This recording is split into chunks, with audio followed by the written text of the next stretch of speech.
What's up, everybody? Ballard here, checking in on my way to work. Just figured I'd take some time real quick and I don't have really any notes on this one. I kind of see it here though on ESPN on the app. We got a noon game on Saturday. Obviously, the college football playoff kicks off in Norman, Oklahoma, with the Sooners taking on my Crimson Tide. Hopefully, we can get it done. I'm not the most confident in it, but at the same time, it's like whatever. I hope for an upset. I did predict Alabama to win that game. Um, but Oklahoma, I think, is a slight favorite. It's like a 1.5 point spread either way. But you look at this one here. This is the last one I got to preview. I just needed to get it out before kickoff on Saturday. It's a noon game, so I figured I'd go ahead and do it.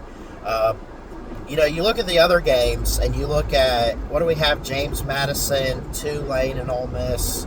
Those games right there. I mean, you could, especially James Madison, Oregon. It's just not going to be close. I mean, you can hope that it's close, and I think a lot of people do, but reality sets in, and you're like, Oregon should win that game by like 100. This is a game though with the Aggies and the Hurricanes, where it actually could go either way. This is at Kyle Field. This is a home game for Mike Elko and the Texas A&M Fighting Aggies. And I don't know who to pick here.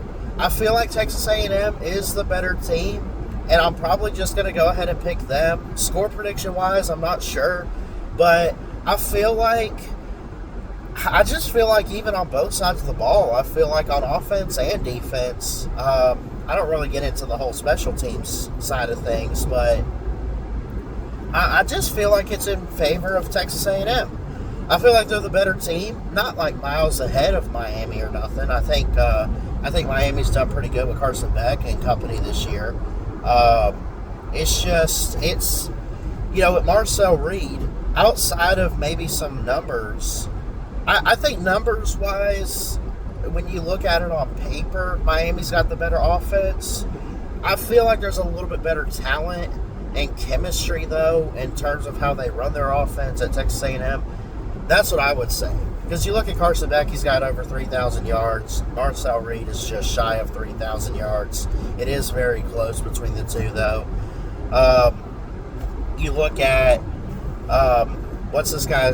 Owens the second, 618 yards on the ground, rushing, 5 touchdowns off 112 carries for Texas A&M.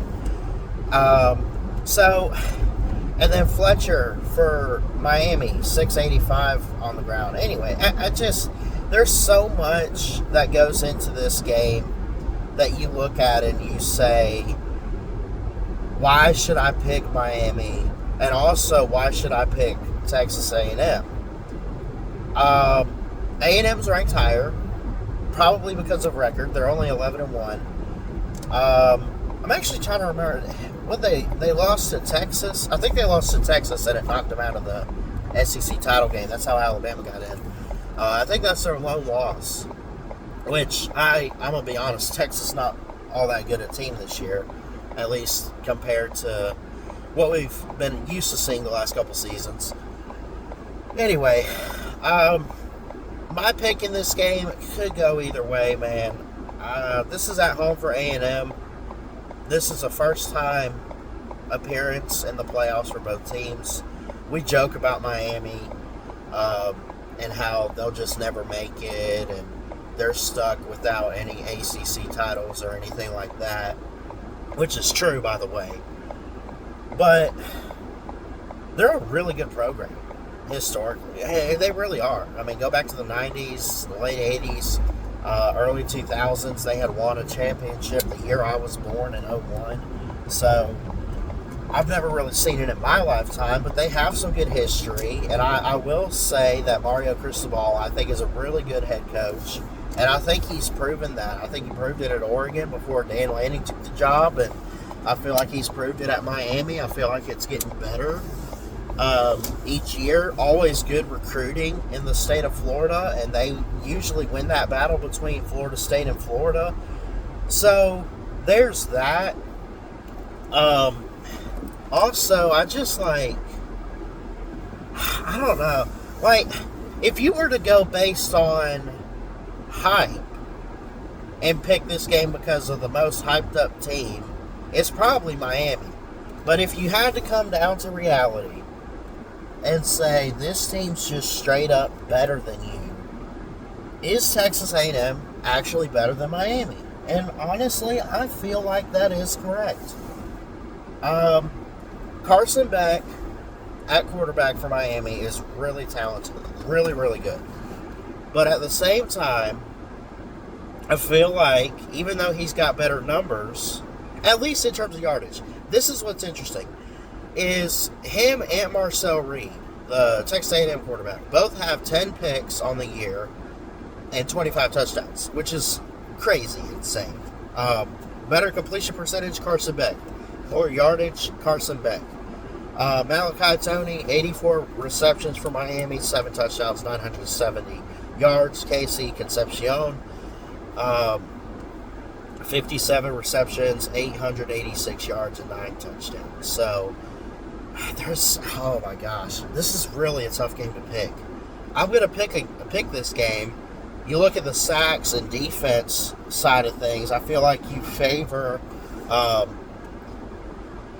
Texas A&M. Cassius Howell, 11.5 sacks compared to Messidor for Miami, who's only got 7, which, again, I'm not taking anything away from Miami. They got good numbers and everything, but I don't know. I almost don't want to pick this game, but I have to because it's the playoffs.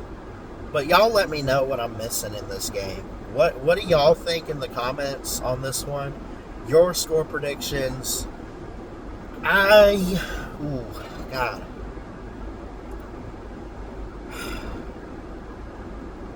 My gut says to take A&M. I just don't trust Miami with big games like this. Now, I could be wrong. They've won some good games this year.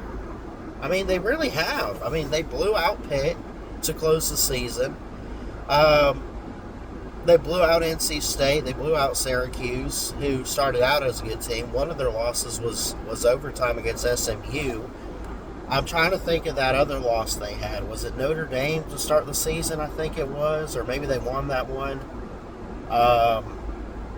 No, they beat Notre Dame. Who did they lose to? They lost to Louisville at home, 24-21. They were ranked number 2 at the time. So they had a close loss to Louisville, and they had one to, who did I say, SMU in overtime. So a close game comes down to the wire. I would trust A&M.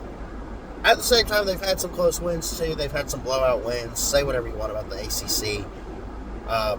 The blew out Stanford 42. So anyway, I don't know, man. But, I mean, I previewed this game in this video. We talk about it a little bit. There's so much to look at, so much to love about this game. Going to be a great weekend for the playoffs. Let me know who's advancing in round 1 in the comments section. Who's moving on to the next round in the quarterfinals. And then, I don't even know how to score predict this game, so I'm going to just leave it up to you guys in the comments. Without predicting a score, this is at A&M. I'm going to roll with the Aggies. My gut says to take Miami, but at the same time, I just know that when it comes to big games like that, down to the wire, like you saw the SMU game, you know, it's not that they can't win. They just sometimes they get in their own way. Defensively, they fall short. Or maybe they turn the ball over or something. I don't know. Carson Beck, really good quarterback. He's cleaned up his interceptions and stuff as compared to what he had at Georgia a year ago. But I don't know. It'll be fun to watch. It should be a good game. My gut says Texas A&M at home. I would take them, actually. Take the 7 seed over the 10 seed. And maybe I'm missing something about Miami. I don't know. Maybe I'm missing something overall about this game. I feel like the fact that I can't pick this with complete confidence, and the fact that I am questioning my pick, I think is actually a good thing, because I think it's going to show just how good of a game this could be. Noon Eastern kickoff on December 20th, this Saturday. And we only have the one game on Friday night, the Alabama-Oklahoma game. I will not be live for any of these, but we'll definitely have to do some halftime stuff.